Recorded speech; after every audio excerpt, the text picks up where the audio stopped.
Welcome back. It is Friday, November 8th in the NBA. My 7 best bets are on the way. In this video, we have everything you need. We have a couple props. We have a same game parlay. We have a total. We have a spread. You name it, it's in this video, and we're going to deliver a bunch of winners for you all. If you are new, my name's Austin from Calling Our Shot. Thank you for tuning in. Yesterday, we'll recap. We went 1-1. We lost a little bit of juice there. Rudy Gobert's over in points plus rebounds. He cashed, but Victor Wembanyama just does not look like himself. He did not get the job done. Blazers did play pretty good defense against him. Just a bad read on my end. A 1-1 day. Basically break even on the season. This is the most confident I've been in a card so far this season. I really like all the plays we have in today's video, and I think this is the beginning of our heater. Last Friday, we dominated. This Friday, we're dominating once again. This is going to be the start of our heater, so strap in, get ready to go. Let's dive in. A reminder, I love you guys. Thanks for tuning in. Hit that like button, subscribe. I have nothing to promote. I have a couple other videos live later today, college football, and then tomorrow I'll have some NFL picks. I think we'll be posting a bunch of the NFL picks into the DubClub early today, so stay tuned for that. But let's dive into the first one, a 1.5 unit play. Last Friday, we had 2 units on a guy named SGA, Shai Gilgeous-Alexander. This Friday, we got 1.5 units on him. Give me his over 26.5 points, minus 120 on DraftKings for 1.5 units. If you don't know what a unit is, it's just a standard bankroll management term. Bankroll is 1% of your bankroll is typically about 1 unit, between 1 to 2%. So SGA, one of my favorite plays today, I have 1.5 units. Later on in this video, we'll have a couple half unit plays. So in terms of SGA, I like him 3 times as much as some of the plays at the end of the video. You'll understand why. Hopefully you understand units. Let's talk about SGA though. Why do I like his over in points? I'd play it at 27.5. Now, SGA is averaging 26 points per game this season. He's only shooting 42%. That is up a little bit over the last 4 games. He shot 55% these last 4. And in these last 4 games, he scored 30, 25, 21, and 28 points. So it was only over in 2 of 4. A couple of those games were against tough defenses like the Magic. But I like this matchup for him against the Houston Rockets. Now, the Rockets do have a good defense. I'll give them credit. But where they struggle defensively is exactly where SGA plays really well. Also, SGA against the Denver Nuggets, 8 turnovers in his last game. So I anticipate he's a little bit better with the Rock. I think he scores 30 points tonight. Now, why do I like this matchup? Well, the Rockets rank 2nd defensively against spot-up shooters. So you see they allow the fewest catch and shoot 3-point attempts, and the fewest are tied with the Celtics for fewest catch and shoot made threes. Why is that important? Because who doesn't shoot catch and shoot? That's SGA. He always has the ball in his hands. He's not going to be catch and shoot from other guys. It's mostly him attacking the hoop. And when he's not scoring, it's because he's been able to kick it out to his shooters, because the Thunder have literally everyone on their team can shoot, especially all the guys that come off the bench, all their wing guys. So when the Rockets are staying home on them, you're going to need SGA to go out there and score baskets. And that's basically the Rockets' MO. They want you to go one-on-one.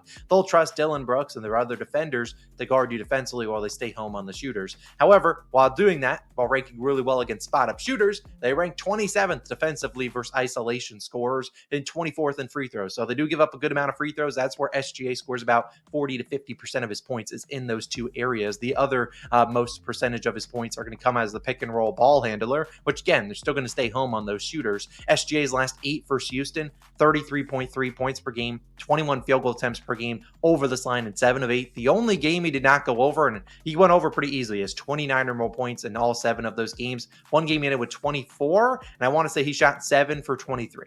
If he shoots 23 times tonight, if you told me, hey, Austin, SGA is going to shoot 23 times, I'd probably make this a 5 or 10 unit play, because at that point, you're looking at a very good chance of this cashing if you can guarantee me he shoots that many times. Obviously, I can't. It could be a big game for someone else on his team, but we've seen guards have success against Houston, large in part due to what they're doing defensively. Jalen Brunson, even in a blowout, he scored 29 points. Kyrie Irving and Luka Doncic both hit the over on in their teams. John Morant didn't hit this over, but he only played 24 minutes, scored 24 points, and LaMelo Ball had 34 points against him. So again, I don't see big days coming from the Thunder role players that shoot a lot of threes. Instead, I look for the ball to get its way to SGA, and he's going to have to create and try to score. I think he gets to the free throw line, and sure, you could say, Austin, this could be a blowout. They're back at home facing the Rockets. Sure. But if that is the case, SGA should play the entire 3rd quarter, and hopefully the Rockets can keep this game close-ish, and they'll put back in SGA somewhere around the 7 or 8 minute mark if we're lucky. So I really like his over in points, 26.5. I played at 27.5 as well, 1.5 unit play. I love SGA, one of my favorite props of the day. My second favorite prop is going to be tied with the 1.5 unit play, and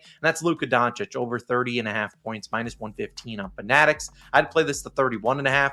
I was really hoping I would get the 30 plus line, but that was like minus 160. 60. I'll take the 30.5, and hopefully it doesn't burn me. I was going to take 30 points and like 6 rebounds, but that was like minus 145. So instead, I'll just go up to 30.5 and hope Luka can show up. Again, another 1.5 unit play. I'd probably only play it for 1 unit at 31.5, but I mean, I still really like Luka tonight, and largely due to the matchup as he faces the Suns. The Suns have been a team over the past, I don't know, 8-10 matchups, and really over the entirety of their career, or his career against the Suns. They let Luka go one-on-one. They don't double him. They say, you know what, Luka, if you're going to beat us, you're going to have to do it all by yourself. And in large in turn, you see Luka score a ton of points. Doesn't necessarily correlate with the best success against the Suns. Earlier this season versus Phoenix, Luka, 40 points. So he's already done it once this season. He had 25 field goal attempts, 12 free throw attempts. His last 6 games versus Phoenix, he's over in all 6 of them. He's attempted 20 or more shots in all 6. So you see the numbers. He has a 50 burger in there, a couple 40-point games, some 34s, 35s. He's dominated them. Why? Because they don't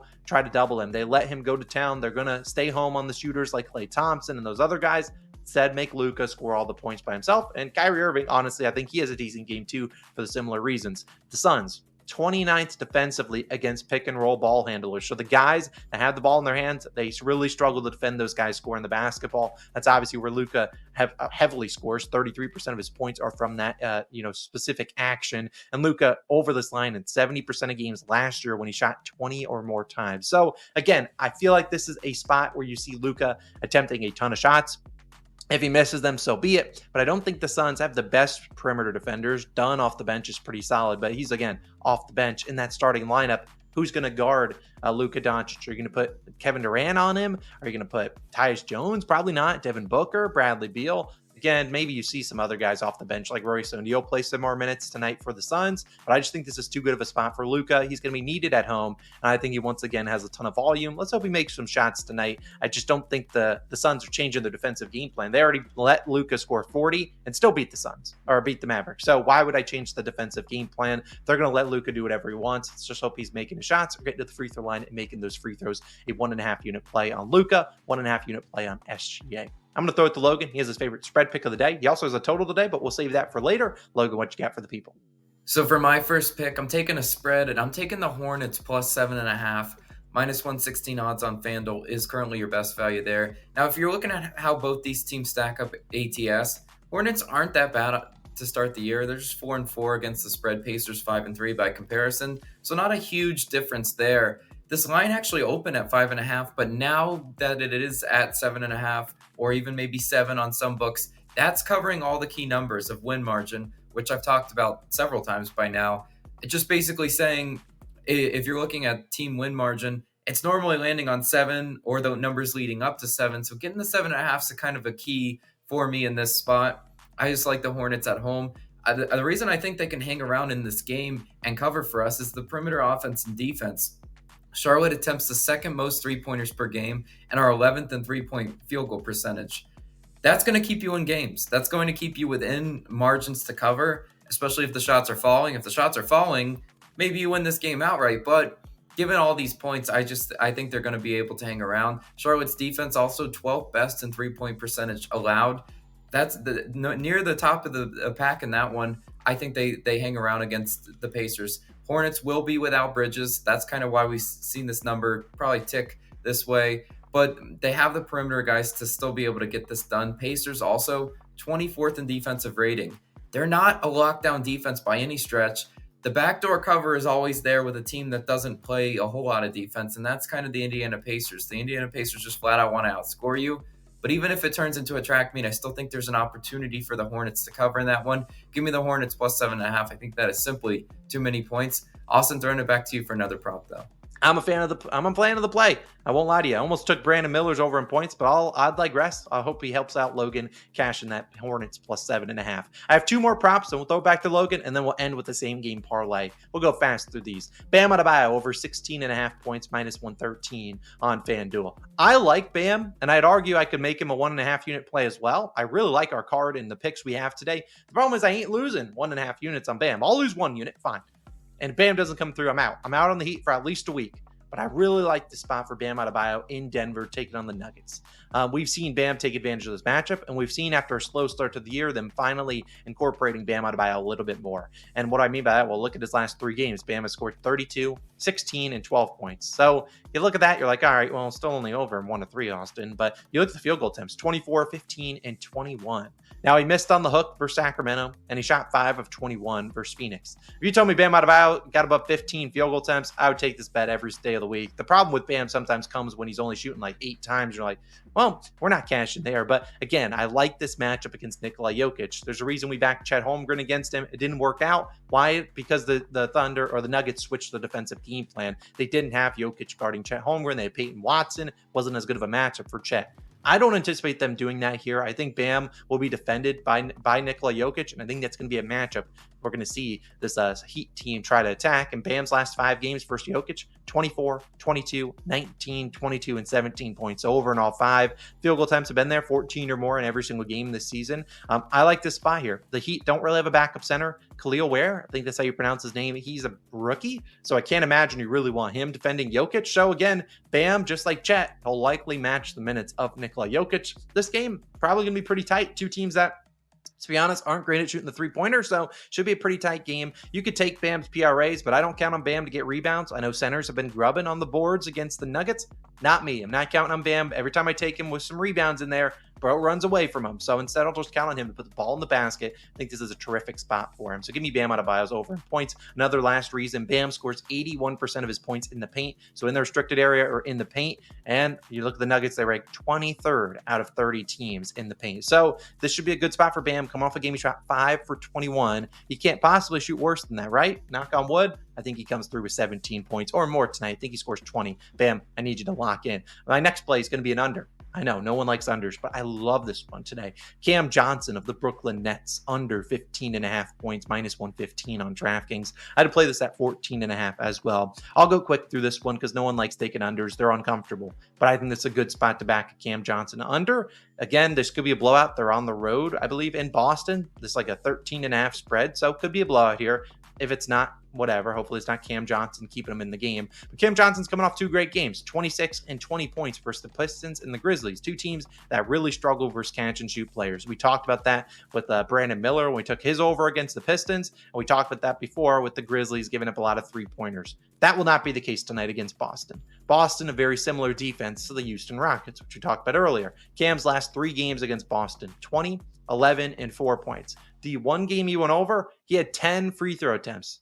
If he gets 10 free throw attempts, then GG, because we're not going to cash there. But let's be honest, Cam Johnson doesn't get that many free throws typically. Boston, not a team that gives up a lot of free throw attempts as well. Boston allows the fewest catch and shoot made 3-pointers. They're tied with the Rockets. They also rank first defensively versus spot up shooters, that specific play type. That's where Cam Johnson relies on 50% of his points. The other ones, he relies on them likely in transition. So look, I think this is a good spot for Cam Thomas and Dennis Schroeder. I don't think this is a good spot for Cam Johnson. So I will fade him. I think this is a great sell high spot. I think if he goes over, it's because he shoots really efficiently, not because he gets a lot of volume. And I'll take my chances against the guy on the road. So I like Cam Johnson is under 15.5 points. My next play, I'll wait for it. It's going to be same game parlay. I'm going to throw it to Logan. He has a total that he really likes, and my same game parlays in that same game. So Logan, take it away. What total do you like today? And hopefully doesn't lose on the hook like your last one did. What you got?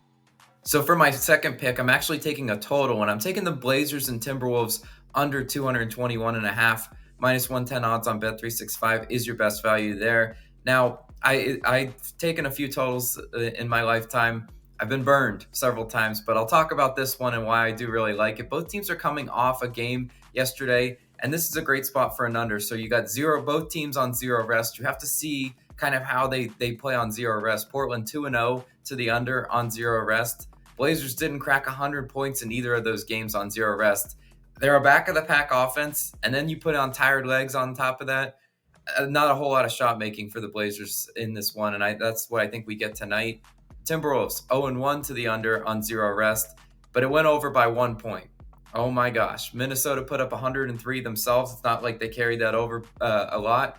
Do we remember that game? Yes, that was the San Antonio, Minnesota game where it went over right on 216. I had the under 215. Painful, of course, but Like I said, it wasn't like Minnesota carried the over in that one. Barely cracked 100 themselves. Both these teams are back of the pack in pace. Portland 19th, Minnesota 23rd. Two are the slower playing teams. That's what we like if we're picking an under. And even if Minnesota does carry the scoring, which they should, I mean, they're a double-digit spread for a reason. I still don't think we see a big enough contribution from the Blazers. I mentioned they have trouble scoring themselves. Blazers 30th in true shooting percentage and 29th in effective field goal percentage. I just think that's another recipe for an under. Maybe the Blazers are scrappy. Maybe they hang around to cover the number. But look, I'm not laying that number with Minnesota. It's just not a bet I like to take. But I do think this game goes under. So I do like the under 221.5. I think it's just a little bit too high for this spot and for these two teams. Austin, throwing it back to you, though. Wrap the video.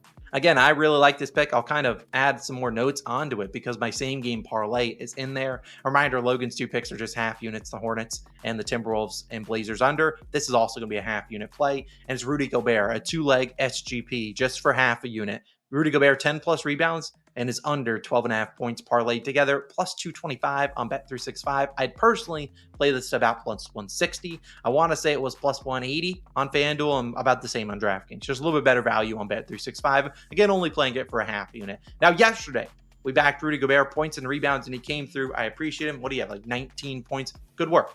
Last Friday, we backed Rudy Gobert to get a double-double. He came through in our long shot parlay with Anthony Davis. Today, we just are going to ask him to grab some boards and don't put the ball in the basket. And I think this has a good shot. Now, yesterday, with the points plus rebounds, I saw a lot of people on his double-double. And I didn't hate the double-double prop, but the double-double was whatever, plus 100. Or the points plus rebounds was at 22.5. Felt like he had a better chance at cashing points plus rebounds in the double-double. What happened? He hooked people. You think he had 9 rebounds. He wrecked them. But I like this place for Rudy to grab some boards and not score. Now, you get some good correlation here because we're counting on Rudy to do one thing, but we're rooting against him for the other, which is why you get plus 225 on this. Kind of some negative correlation in there. But I think, honestly, I really like this play. Just a half unit because it is kind of a little wonky. But let me talk about why. Portland this season has led the 5th most rebounds per game, 6th most offensive rebounds. Gobert, 10 rebounds or more in 10 straight games versus DeAndre Ayton. Most of those did come as a member of the Utah Jazz, but the last few against the Minnesota Timberwolves with them, against him with the Suns or with the Blazers, well, just Blazers, but you know what I mean. He's done pretty well against him. Now, why do I want to fade Rudy though? Like, I think he can get the offensive rebounds. I think he can get the rebounds on the defensive side. Hopefully, a lot of them because they're not scoring because Logan has the under. I think it's a good spot where Rudy doesn't score. I hate the spot for him to score. And yesterday we kind of figured that out with them against Victor Wembanyama, the Blazers. Fewest points per game allowed to centers this season. They allowed the 3rd fewest points per game in the paint, and they are the best paint defense, or the best defense in the paint non-restricted area, 10th best in the restricted area defense. So they have been an elite defense. They try to keep you on the perimeter and shoot threes, which is probably what Logan's over-under comes down to. Can Minnesota make the 3 ball? And, if they want to miss them and let Rudy get some offensive rebound tap outs, sure, I'll live with that. But Victor Wembanyama, prime example of that. Bad read on my end. Now, Victor, I could argue they probably should have involved him a little bit more, and he could have had some open opportunities at the top of the key. But again, I don't like the spot for Rudy to score. I do think he gets the rebounds, and we've seen a couple centers already play this same Blazers team. We saw it at Vika Zubac.